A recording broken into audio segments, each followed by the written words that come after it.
One of our favorites is coming back. Davidson Theater, April 25th, Kappa.com. We are going to sell this show out by the end of this interview. Tom Papa, how's it going, man? Tommy! Good morning. I feel like I could be called a regular. Absolutely. I think you are a regular. And we're only going to take 3%. I think it's either regular or a friend of the show. Yes. friend of the show. Friend of the show. Yeah, Adam Carolla, we have him a lot. Tom Papa, yeah. Yeah, we like having the comedians.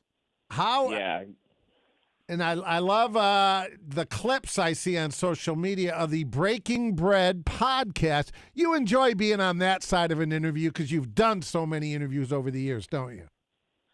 Yeah, I was thinking about that. You know, I'm doing that, and then I have the Sirius XM show, and then I'm interviewing people on my end. Then I go on a bunch of shows, and my wife says pretty much I just can't stop talking. And you got to keep busy. Yeah, I just keep yapping. Hey, you've been married, you 2 daughters, correct? Yes, sir. 2 daughters. You've been married a while. When you go on tour, do a tour, do you even check in at home anymore, or is it just, I'll get to them later? Well, now I've got both girls in college, and nobody really tells you how hard that's going to be pretending that you're sad. Oh, yeah, absolutely. Are they in state? Are they in California, or did they go out of No, they're state? back east. They're back east. No, Smart move. You know why you're so correct, Tom? So my oldest is a junior, and he's National Honor Society, and he's taking AP. He's a smart kid. He's going to get a scholarship. And I said to my wife the other day, because we're looking at colleges, I said to my wife, I said, because he's looking at Eastern schools, and I said, what if he goes to school and he meets a girl and gets married and never comes back? Yeah, I know. Wait, is that good news or bad news? Well, bad news, because I love my kid. If it's the bad one, if it's the bad middle kid, it's all right, Tom. I know. I know. And then you think, well, yeah, you got more than one kid. What if they end up split up? Where do you, like, I have no problem following them. Like, if my daughter has a grandkid and is in, like, New Jersey or something, I would go there. But then what if the other one ends up in L.A. and then you got split duty? Then you really got to just be obvious about which one you like better. That's a busy Christmas right there. Jersey and California, yeah. Yeah, I know. And Tom, it would be a really bad sign if you move there and then they move somewhere else. Yeah, you keep following them, and they keep moving. They keep one step ahead. What did I do?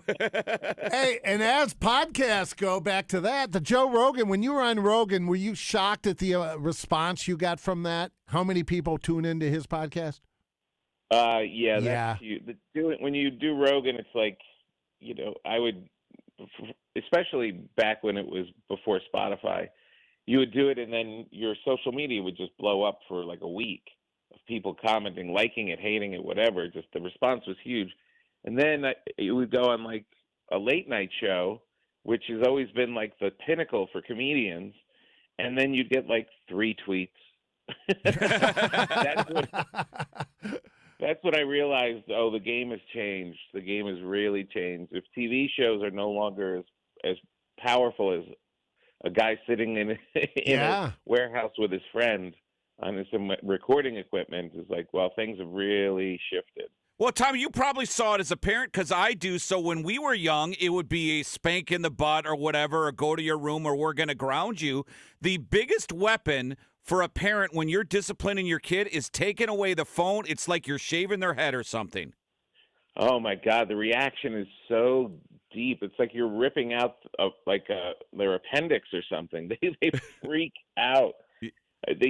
But I think it's worth it. I think you should rip the thing away from your kids as often as possible. I mean, my kids are in college now, and you know, I look back and it was kind of all new, so we were kind of figuring it out as we went. But I think the more you can get it away from them, and the more upset they'll be at you, even just like taking breaks. I think it's so important. These things are so intense. My daughter, I could tell when my daughter would come upstairs from her room if she had been on her phone or not. If she just came up, she'd be like, hey, what's for dinner? If she came up after being on her phone for hours, it was like Satan's helper. Just walking down the hallway, moody, not talking to us. it was a whole different experience. Well, my daughter came home the other day, and she's 15 years old, Yeah. and she says to me, she said, I made a video at volleyball. It has 268 likes, and guess what? I go, what? She goes, you're not one of them. Oh. Yeah. Cuts deep. Yes, and you're not one of them. Cuts Like, deep. oh, I didn't know. Dad's lame Well, until it comes to a like. I know, exactly. I know, and then I get confused about, I never posted them when they were little. I never wanted them, some Smart. comedians, they post their family and they post all this stuff, and I always felt, well, that should be private. Like, I don't, and even with my wife, it's like, I want to tell you happy anniversary. I don't have to put a post up and Look how wonderful I am. Yeah. Yeah, look how much more in love we are than you guys, and all of that. And I thought I was doing the right thing and keeping privacy, but then I did post something like a birthday message for my daughter and used a picture of her when she was really little. She was so happy, and I realized, oh, it's the train has left the station. All these years I thought I was protecting everybody and being cool. They want, when I say they, my wife and daughters, they want likes. They want to be on my Instagram and being paraded around. Well, you're so right, Tom, because this was years ago. It's a new day, no doubt. But a guy I grew up with, and I knew him and his wife. They've been married forever, and it was her birthday. I saw it on Facebook, and I sent her a text. Hey, Misty, happy birthday. I read on Facebook, it's your birthday, happy birthday. And my buddy texted me later and told me she was upset because I didn't wish happy birthday on Facebook. I just did it through a text. But my thought was it means more because I'm texting you. Yeah, that's what I thought, but that's not what they think anymore. They think the greater expression of your love for them is to do it publicly so they can rub it in the face of their coworkers. Yeah. And you know what I hate is when you say anything from, well, it's changed so much. Okay, boomer. I hate that being called boomer. Okay, boomer. So I always just respond, Tom, with, yeah, whatever, renter. Yeah, because you may not even be criticizing anything in today's society. You're just noting how different it's changed and how different it is. And it's okay, boomer. Okay, boomer. Yeah. Well, now we now know, Tom, what triggers Jerry. And right. Explain the Good Stuff Tour. That's what you're going to be on when you're at the Davidson Theater, April the 25th, Thursday night. What is the good? It sounds like an Oreo cookie. The Good Stuff Tour. I really just feel like it's the good stuff. Like, comedy to me is purely the good stuff. Like, I've been out on tour, and I'm running around doing a ton of shows. It's all going to lead up to my next Netflix taping in June. And I'm having so much fun, and it's such a good break for me. It's a good break for everybody. I really feel like with all of the intense news and the political stuff that's going to be building throughout the year, I was saying the other night on stage, I feel like when we come in together and we're all in this theater together, this is like when there's a huge raging party outside and it's getting loud and annoying. And then we walk down the hallway and we find that room where we keep the coats. Where we could talk. Yeah, where we sit where all the coats are in a pile. We can hang out for a minute, catch our breath.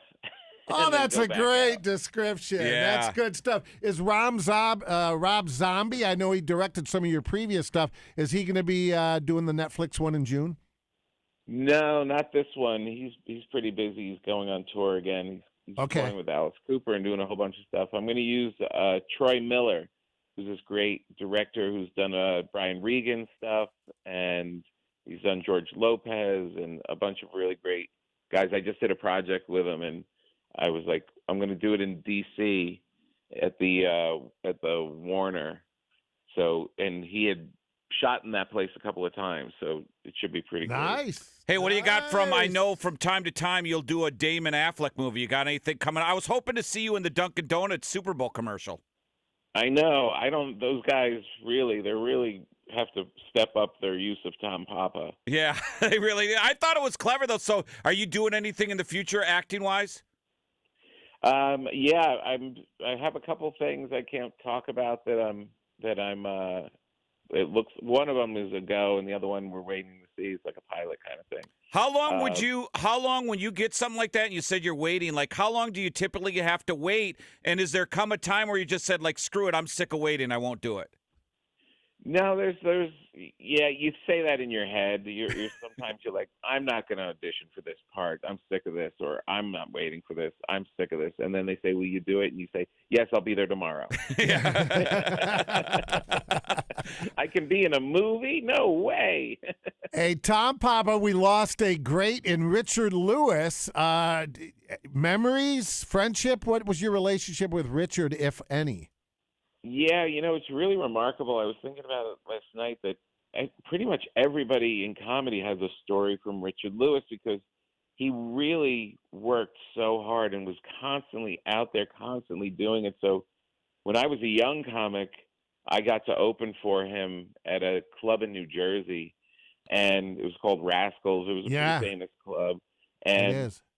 And I was so excited I got to work with Richard Lewis. This was going to be so cool because he's one of the guys that I would, he was exploding when I was in high school. And I said, this is going to be so great. And I'm in the green room. I'm like, where's Richard? I don't see Richard. And they said, just go up on stage, do your thing, and then introduce him. I said, okay. And I went up and did my thing. I introduced him. He comes running up. He's got a briefcase, and he comes running up on stage, and he just tore the place apart.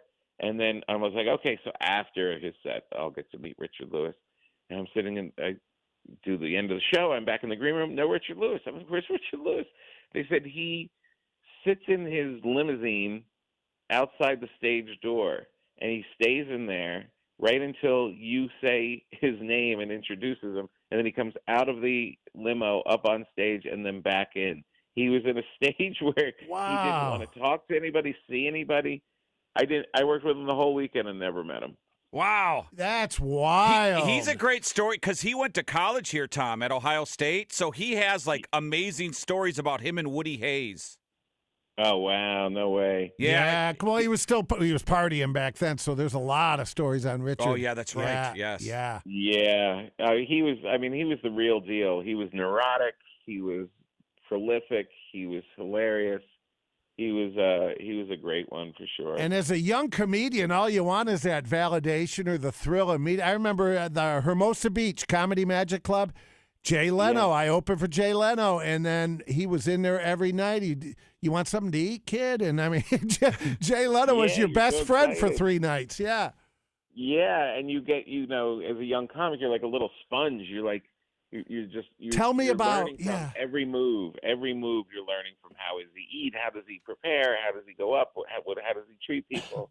All that kind of stuff. And what I learned that weekend from Richard Lewis is you could be a comedian and also insane at the same time. Well, everybody, let's get tickets for the April 25th show, Davidson Theater. It's CAPA.com, or you can go to Tom's website as well. Tom, you are the best, man. Thanks for coming on.